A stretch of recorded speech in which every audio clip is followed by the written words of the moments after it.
இப்போ நான்வெஜ் தீவனத்தை கொடுத்து ஃபீடு பண்ணக்கூடிய ஒரு பசுவிடமிருந்து வரக்கூடிய கறக்கக்கூடிய பால் நீ சாப்பிடும்போது உன்னோட வெஜிடேரியனிசம் என்பது தகர்ந்து போகிறது.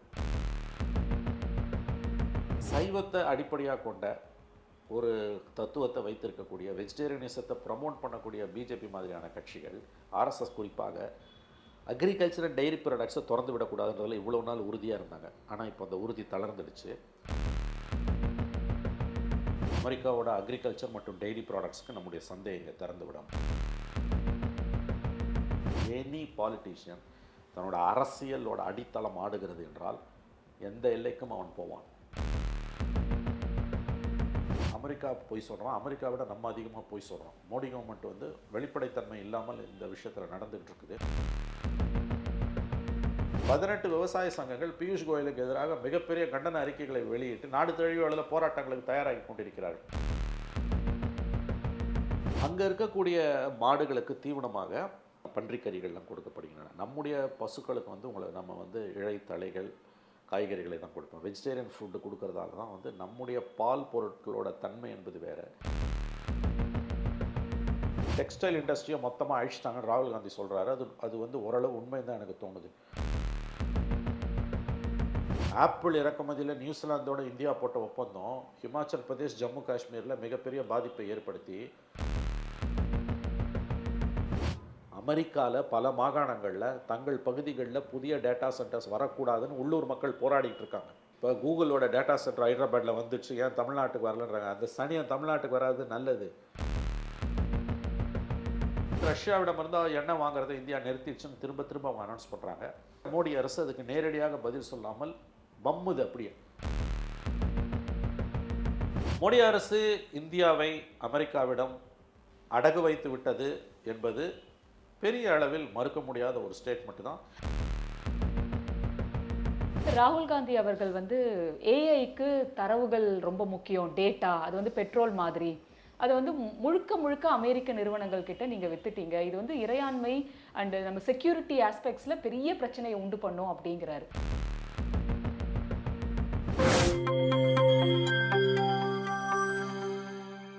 நியூஸ்பிக்ஸ் இந்தியா நேயர்களுக்கு வணக்கம். இன்றைய நேர்காணலில் நம்மோடு இணைந்திருக்கிறார் மூத்த பத்திரிகையாளர் திரு மணி அவர்கள். சார் வணக்கம் சார். அமெரிக்கா இந்தியா மத்தியில் வர்த்தக ரீதியான ஒரு அக்ரிமெண்ட்டுக்கு வந்திருக்காங்க. இதில் சாதகம் பாதகம் அப்படிங்கிற யோசிச்சோன்னாக்கா அந்த அக்ரிமெண்ட்டோட முழு விவரங்கள் இன்னும் பொதுவெளியில் வைக்கப்படலை. ராகுல் காந்தி அவர்கள் பேசினதை வச்சு தான் நமக்கு பல விடயங்கள் தெரிய வருது.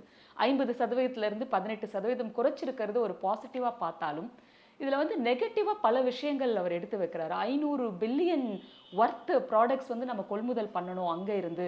அதில் வேற வார்த்தை விளையாட்டு விளையாடுறாங்க. உறுதிமொழிங்கிறாங்க, உத்தேசம்ங்கிறாங்க. எதிர்கட்சி தலைவர்கள் குவெஸ்டின் பண்ணதுக்கு அப்புறமா தான் அங்கே இப்படி ஒரு மாற்றம் வார்த்தை விளையாட்டில் வருது. இதை எப்படி புரிஞ்சுக்கிறது சார்? இதனால் ஏதாவது நன்மை நமக்கு இருக்கா, இல்லை நன்மையை விட எதிர்காலத்தில் வரப்போகிற தீமை அதிகமாக இருக்குமா? இல்லை, ரொம்ப டீப் சப்ஜெக்ட் இது. இன்றைய காலகட்டத்தில் இன்றைக்கி இருக்கக்கூடிய புவிசார் அரசியலில் இன்றைக்கி இருக்கக்கூடிய மோஸ்ட் காம்ப்ளிகேட்டட் வேர்ல்டில், யூனிபோலார் வேர்ல்டு, ரஷ்யாக்கோ சோவியத் யூனியன் கொலாப்ஸ் ஆன பிறகு ஒற்றை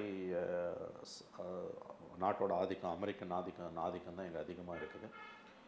அப்படிங்கும்போது எந்த நாடுமே இன்றைக்கி அமெரிக்காவோட வல்லாதிக்கத்துக்கு எதிராக பெரிய அளவில் போயிட முடியாது. ஏதாவது ஒரு இடத்துல நீ அமெரிக்காவோட ஒரு காம்ப்ரமைஸை பண்ணி ஆகணும். அது கூடிய வரைக்கும் குறைந்த தீமைகள் உள்ள காம்ப்ரமைஸாக இல்லையான்றது தான் பிரச்சனையை ஒழிய, சோவியத் யூனியன் இருந்த அளவுக்கு அன்னைக்கு இருந்த பைப்போலார் வேர்ல்டில் இருந்த மாதிரி இன்றைக்கி இருக்க யூனிபோலார் வேர்ல்டில் இருக்க முடியாது. ஒற்றை சர்வாதிகார நாடு. ஆனானப்பட்ட சைனாவும் ரஷ்யாவுமே இன்றைக்கி அமெரிக்கா கிட்ட பதுங்கி தான் நிற்கிறாங்க. பெருசாக ஒன்றும் பண்ண முடியல. ட்ரம்ப் வந்த பிறகு நடக்கக்கூடிய அட்டுழியங்கள் உலகம் அறிந்தது. இதில் நம்ம ரஷ்யன் ஆயிலை வாங்கிறது ஒரு காரணம்னா, அதை தாண்டி நீண்ட காலமாக அமெரிக்காவோட கோரிக்கையாக இருக்கிறது எதுன்னு கேட்டிங்கன்னா, இப்போ ரஷ்யன் ஆயிலை வாங்குறது நிறுத்துறதால மட்டும் அவன் அடங்க போகிறது கிடையாது. எது அவங்களை திருப்திப்படுத்தும்னா அவங்க ரொம்ப கோரிக்கை வைக்குது. அமெரிக்காவோட அக்ரிகல்ச்சர் மற்றும் டெய்ரி ப்ராடக்ட்ஸ்க்கு நம்முடைய சந்தையை இங்கே திறந்து விடும். பல ஆண்டுகளாக இருக்கக்கூடிய கோரிக்கை, கிட்டத்தட்ட 50 ஆண்டுகளாக இருக்க கோரிக்கை அது. மன்மோகன் சிங் பீரியட்ல எல்லாமே அது பெரிய அளவில் வெடித்து வந்தது.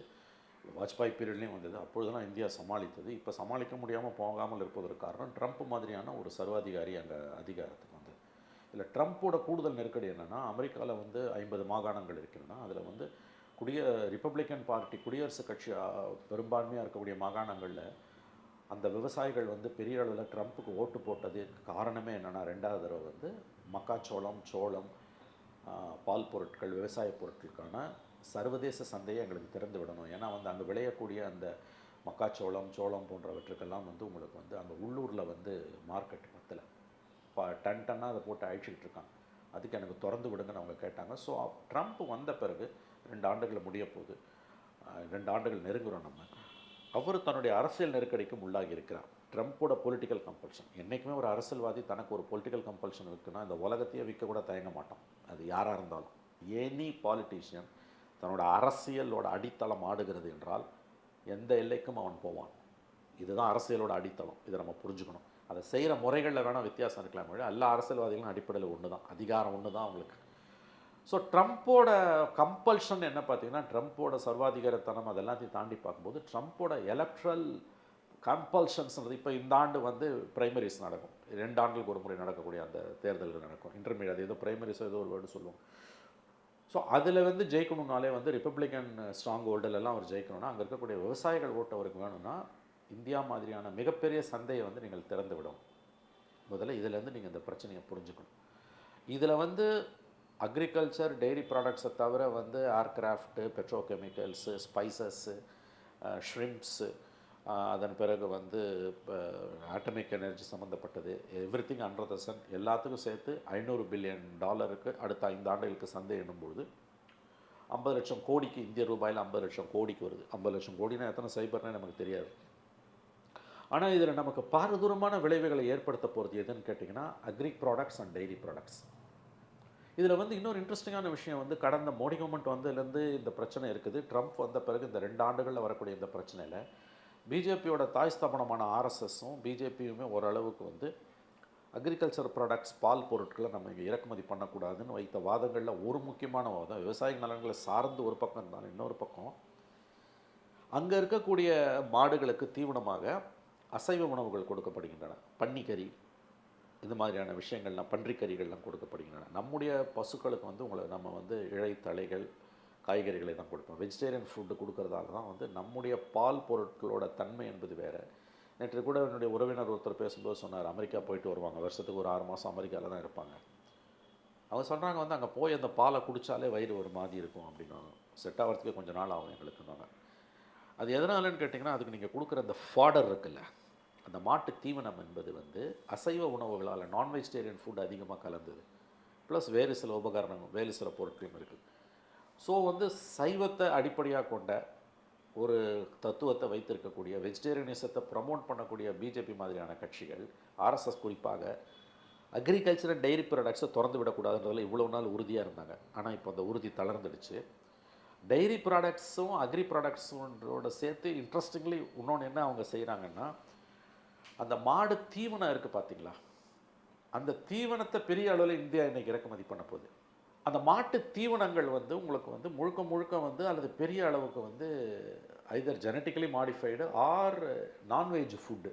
இப்போ நான்வெஜ் தீவனத்தை கொடுத்து ஃபீடு பண்ணக்கூடிய ஒரு பசுவிடமிருந்து வரக்கூடிய கறக்கக்கூடிய பால் நீ சாப்பிடும்போது உங்களோட வெஜிடேரியனிசம் என்பது தகர்ந்து போகிறது. இது வந்து உங்களுக்கு வந்து ரிலீஜியாசிட்டி சார்பாக ஃபுட் ஆஸ்பெக்டில் பார்க்குற ஆங்கிள் ஒரு பக்கம். இது மெயின் ஆங்கிள் என்னென்னா, நம்முடைய விவசாயிகளோட உற்பத்தி பொருட்கள் என்ன ஆக போகுது. ஏன்னா American products, dairy products, agriculture products வந்து ஹெவிலி சப்சிடைஸ்ட், மிகப்பெரிய அளவில் மானியம் கொடுக்கப்படுது.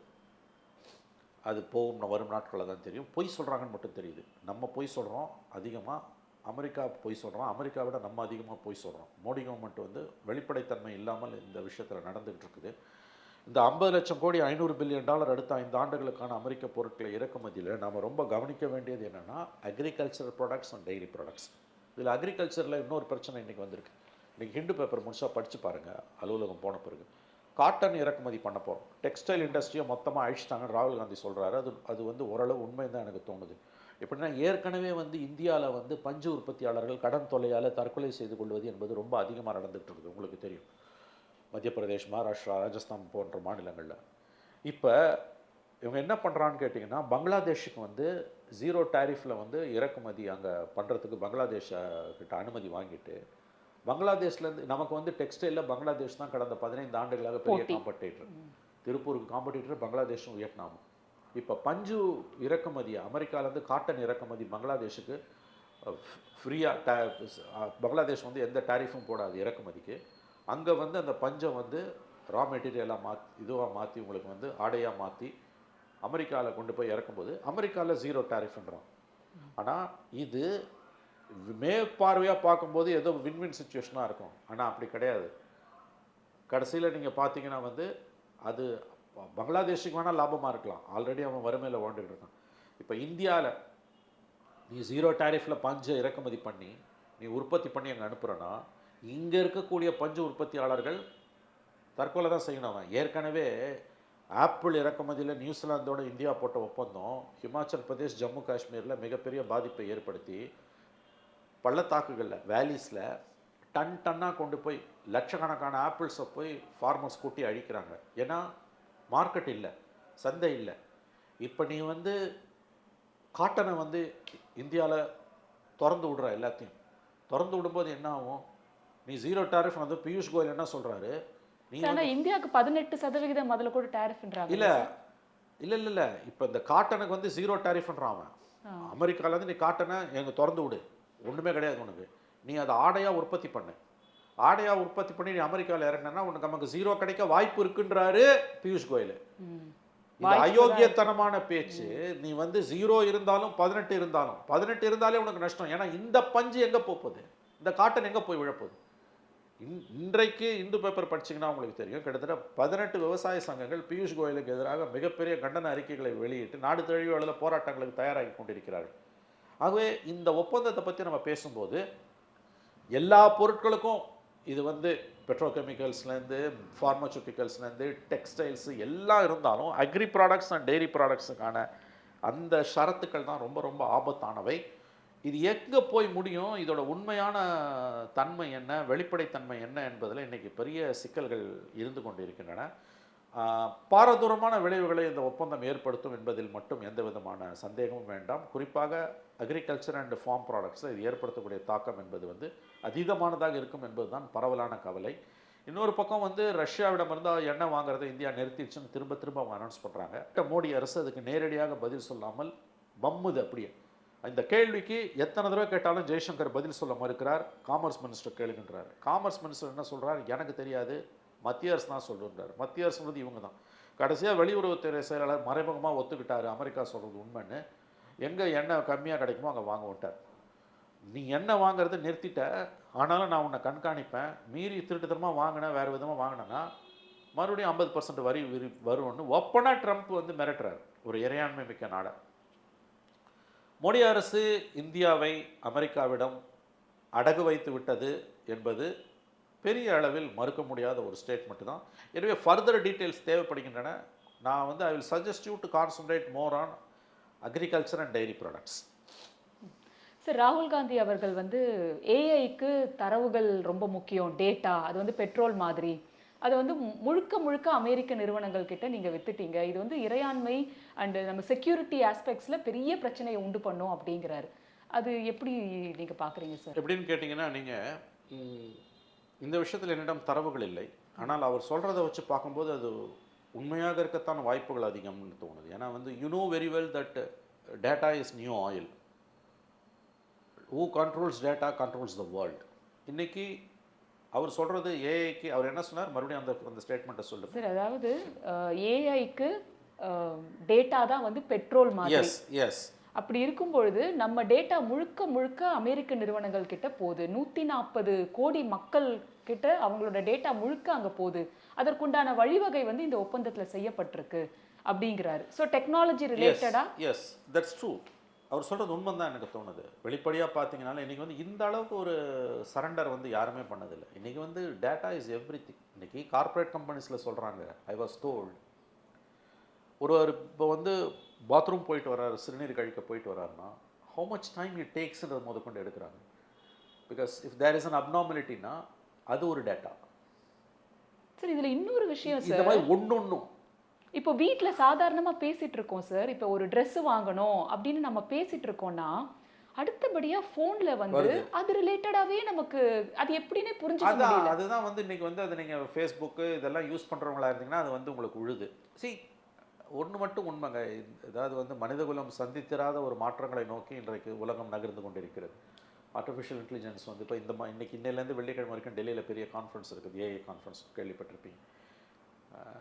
நான் அதில் வந்து ஐம் லேமன்னா எனக்கு ஒன்றுமே தெரியாதுன்னு வச்சுக்கோங்களேன். பட் அது எவ்வளோ பெரிய சப்ஜெக்ட்ன்றது எனக்கு தெரியும். எனக்கு எது தெரியாதுன்னு எனக்கு தெரியும். அது எனக்கு தெரியாது. ஆனால் எனக்கு தெரியாததோட வீச்சும் அதோட இம்பார்ட்டன்ஸும் எனக்கு தெரியுது. அப்படி பார்க்கும்போது டேட்டா இஸ் எவ்ரி திங்குங்க. அதான் நான் சொல்கிறேங்க, கார்ப்பரேட் கம்பெனிஸில் they have a data of how much time a worker whether male or female takes a time in bathroom. ஏன்னா அதுலேருந்து உங்களை யூரினேட் பண்ணுறதுக்கு நீ எடுக்கக்கூடிய டைம்லேருந்து உன்னோட பாடி கண்டிஷனை சொல்ல முடியும். அதில் இருக்கக்கூடிய டேட்டா பல விஷயங்களுக்கு உதவுது. ஸோ இந்த மாதிரி எல்லாமே டேட்டா தான். And everybody is naked in this digital world. நீ நினச்சிட்டு இருப்ப வந்து கவர்மெண்ட்ஸ்க்கு இதை ப்ரைவேட்டும் பண்ண முடியும் இன்றைக்கி. ஒன்றும் இல்லை, உங்களோட டெலிஃபோன் டேப்பிங்கு, உங்களோட மொபைல் டேப்பிங்லாம் சாதாரணமாக சொல்லுவாங்களே, இவன் ஃபோன் அவன் டேப் பண்ணுறான், அவன் ஃபோனை இவன் டேப் பண்ணுறான். ஒவ்வொரு கவர்மெண்ட் மேலேயும் அந்த குற்றச்சாட்டு வரும். இன்றைக்கி அதுக்கு கவர்மெண்ட்டெல்லாம் தேவையில்லை. Individuals can do it. உங்களுக்கு தெரியும், அது வந்து அந்த அளவுக்கு டெக்னாலஜி வளர்ந்துருச்சு. இதில் ஏஐ வந்து இது மல்டி லீப் ஃபார்வேர்டில் போயிட்டுருக்கு. அப்போ ராகுல் காந்தி சொல்கிறதுன்றது வந்து நம்ம டேட்டாவையும் நம்ம அடகு வச்சுக்கிட்டு இருக்கோம். சரி, ராகுல் காந்தி சொல்கிறது எல்லாமே உண்மைங்க. அது இந்த தடவை வந்து அவர் பார்லிமெண்ட்டில் பேசணும், இட்ஸ் எ சூப்பர் ஸ்பீச். அதில் எந்த சந்தேகமும் கிடையாது. பட் அன்ஃபார்ச்சுனேட்லி இந்த நாடு இந்த மீடியா அதை வந்து முன்னால் எடுத்துகிட்டு போக மறுக்குது. ராகுல் காந்தியோட கட்சியே வந்து அதை கீழே கொண்டு போக அவங்களால முடியல. அவர் எழுப்புகிற ஒவ்வொரு கேள்வியும் வந்து இந்த பார்லிமெண்ட்டில் இன்றைக்கி அவர் பேசினது எல்லாமே வந்து அவர் பேசின ஒரு கேள்வி கூட உங்களால பதில் சொல்ல முடியாததால தான் தரவுகள் எதுவுமே அவங்களால கொடுக்க முடியல. அரசியல்னே சொல்லி நகர்றாங்களே சார். பர்சனல் அட்டாக் பண்ணுறது. இப்போ அவர் பதவியை பறிக்கிறதுக்கு சர்வாதிகாரிகள் எப்படி நடந்துப்பாங்களோ அப்படி தான் மோடி அரசு நடந்துக்குது. அந்த பாயிண்ட் நீங்கள் சொன்னது இண்டோ யூஎஸ் ட்ரேட் டீலில் வந்து டேட்டா இஸ் எவ்ரி திங் உங்களுக்கு தெரியும். இன்றைக்கி டேட்டா சென்டர்ஸ் வைக்கணும்னா எவ்வளோ மில்லியன்ஸ் ஆஃப் டன் வாட்டர் தேவைப்படும்னு உங்களுக்கு தெரியும். அது ஒரு வளர்ச்சின்னு சொல்கிறாங்க. ஆக்சுவலாக ஒரு இடத்துல ஒரு சிட்டியில் டேட்டா சென்டர் வருதுன்னா பல லட்சக்கணக்கான மக்கள் அங்கே தண்ணீருக்கு வந்து மிகப்பெரிய அளவில் துன்பத்துக்கு ஆளாவார்கள் என்பது தான் வரலாறு. அமெரிக்காவில் பல மாகாணங்களில் தங்கள் பகுதிகளில் புதிய டேட்டா சென்டர்ஸ் வரக்கூடாதுன்னு உள்ளூர் மக்கள் போராடிட்டு இருக்காங்க. இப்போ ஒரு இடத்துல வந்து நீங்கள் வந்து இப்போ கூகுளோட டேட்டா சென்டர் ஹைதராபாத்தில் வந்துடுச்சு, ஏன் தமிழ்நாட்டுக்கு வரலன்றாங்க. அந்த சனியம் தமிழ்நாட்டுக்கு வராது நல்லது. ஏன்னு கேட்டிங்கன்னா வந்து அது ஏற்படுத்தக்கூடிய குடிநீர் பஞ்சமும் தண்ணீர் கஷ்டமும் நினைத்து பார்க்க முடியாது. இன்றைக்கி அதை தான் நான் சொல்கிறேன். அமெரிக்காவுக்குள்ளே இன்றைக்கி இருக்கக்கூடிய நிலைமை பல மாகாணங்களில் இந்த பிரச்சனை இருக்குது. முன்பெல்லாம் வந்து அணு நிலையங்களுக்கு எதிராக போராடிய மக்கள் இன்றைக்கி டேட்டா சென்டர் வேணான்னு போராடுறாங்க. டேட்டா சென்டருக்கு நீ கொடுக்கக்கூடியது என்னென்னா தூய்மையான குடிநீர். அதுதான் ஒரு ப்ரப்போசல். என்ன சொன்னாங்க, கடலுக்கு அடியில் வைக்கலாமான்னு. இப்போ இருக்க டெக்னாலஜி நாளைக்கு வளரலாம். இப்போ இருக்க டெக்னாலஜி சால்ட்ரி வாட்டர் அது ஏற்றுக்காது. அப்போ நல்ல நீர் வேணும். அதுவும் வந்து சாதாரண இல்லை, it will suck like anything. Millions of litres எவ்ரிடேன்றான். உங்களுக்கு எங்கே இருக்குது? Already your water resources are under stress. உலகம் முழுவதுமே உங்களுக்கு வந்து அப்படி இருக்கும்பொழுது இது உங்களோட வளர்ச்சிக்கு நீங்கள் கொடுக்கக்கூடிய ஒரு வேலை. AI is an inevitable thing. எந்த கண்ட்ரியும் இன்றைக்கி வந்து ஏஐ வேணான்னு சொல்ல முடியாது. ஒரு காலத்தில் 30 வருஷத்துக்கு மேலே கம்ப்யூட்டர்ஸ் வந்தப்போ கேரளாலலாம் கம்யூனிஸ்ட்டுகள் வந்து கம்ப்யூட்டர் ரோட்டில் போட்டு உடச்சாங்க. அந்த அளவுக்கான அறிவு இருந்தது அன்றைக்கி. ஆனால் இன்றைக்கி கம்ப்யூட்டர்லாம் எதுவுமே இல்லை. அதே மாதிரி தான் ஏஐயும். எனக்கு பிடிக்குதோ பிடிக்கலையோ, அது எவ்வளோ தூரம் வாட்டரை சக் பண்ணுதோ இல்லையோ, டேட்டா சென்டர் வேணும், ஏஐ வேணும். இதுக்கு நடுப்புற எப்படி நம்ம பேலன்ஸ் பண்ண போகிறதுன்றது தான் நம்ம கவனிக்க வேண்டிய விஷயம். ராகுல் காந்தியோட ஸ்டேட்மெண்ட்டுன்றது வந்து இதே சைனாவோடையும் தான் அமெரிக்கா உறவு வச்சுருக்குது. ஆனால் சைனா கிட்ட பண்ணாததை ஏன் இந்தியா கிட்ட பண்ண முடியுது? சரி, நிறைய விஷயங்களில் டிரான்ஸ்பரன்சியே இல்லாமல் மோடி கவர்மெண்ட்டு நாட்டை விற்றுக்கிட்டு இருக்காங்க. குரல் எழுப்புகிற ஒரே மனுஷன் ராகுல் காந்தி தான். லெஃப்ட்டுக்கு குரல் எழுப்புறாங்க. பட் காங்கிரஸுக்குள்ளே கீழே இருக்க கேடர்ஸ் அதை மக்கள்கிட்ட எடுத்துகிட்டு போக முடியல. லெஃப்ட் வந்து என்னென்னு கேட்டிங்கன்னா வந்து ஓரளவு அவங்க செய்கிறாங்க. பட் அவங்களுக்கே இருக்கக்கூடிய அந்த லிமிட்டட் ரிசோர்ஸஸ் இருக்கு இல்லையா, அது வெகுஜன மக்கள்கிட்ட கொண்டு போக முடியல. சரி, இப்போ ஆயில் வாங்குறது ரஷ்யா கிட்ட இருந்து குறைச்சிருக்காங்கிறது தான் நம்ம புரிஞ்சுக்க முடியுது. இப்போ ரஷ்யாவுக்கும் இந்தியாவுக்குமான உறவு முறை இதுக்கப்புறம் எப்படி மாறும்? இது முதல் கேள்வி சார். ரெண்டாவது, அமெரிக்கா கிட்ட இருந்து அதிகப்படியாக நம்ம கச்சா எண்ணெய் எல்லாம் வாங்க துவங்கினா இங்கே பெட்ரோல் விலை உயருமா குறையுமா? அது ஒரு சந்தேகம் எல்லாருக்குமே இருக்கு. ரஷ்யா வந்து இந்தியாவை கைவிட்டுட்டு போவாது. ஏன்னா ரஷ்யன் டிஃபென்ஸ் ப்ராடக்ட்ஸுக்கெல்லாம் இந்தியா ஒரு மிகப்பெரிய சந்தை. இந்த எண்ணெய் நிறுத்தினதுன்றது ஒரு பெரிய அடி தான். பட் இந்த ஒரு இஷ்யூவால் வந்து ரஷ்யன் இந்தியன் உறவுன்றது வந்து கொலாப்ஸ் ஆகாது. ஏன்னா இது கிட்டத்தட்ட 75 ஆண்டுகளுக்கு மேலாக இருக்கக்கூடியது. ரஷ்யாவோட டிஃபென்ஸ் ப்ராடக்ட்ஸுக்கு இந்தியாவோட சந்தை தேவை. இன்னொன்று இங்கே இருக்கக்கூடிய ஜியோ பாலிட்டிக்ஸில் வந்து இந்தியாவும் வந்து ரஷ்யாவுக்கு தேவை.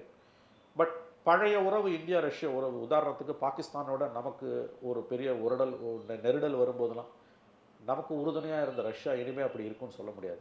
அவங்க பாகிஸ்தானோடையும் தங்களுடைய உறவை வந்து எக்ஸ்பேண்ட் பண்ணுவாங்க. ஸோ ஜியோ பாலிட்டிக்ஸ்ன்றது there are no permanent enemies or permanent enemy, friends or enemies, only permanent interest. So அதனால் வந்து ஒரு செட்பேக் இருக்கலாம் எனக்கு தெரியாது. பட் அது வந்து ஒரு டெம்பரரி ஃபேஸாக தான் இருக்கும். இந்திய ரஷ்ய உறவு என்பது அது வந்து ஒரு மாதிரி காலங்களை கடந்து தான் இப்போதைக்கு நின்றுக்கிட்டு இருக்குது. நன்றி சார், பல தகவல்களை சொன்னீங்க. இந்த டீலுக்கு உண்டான இம்பாக்ட் எப்படி இருக்க போகுதுன்றது சில வருடங்கள் ஆனாதான் நமக்கு தெரியும்னு நினைக்கிறேன். நன்றி சார். நன்றி, வணக்கம்.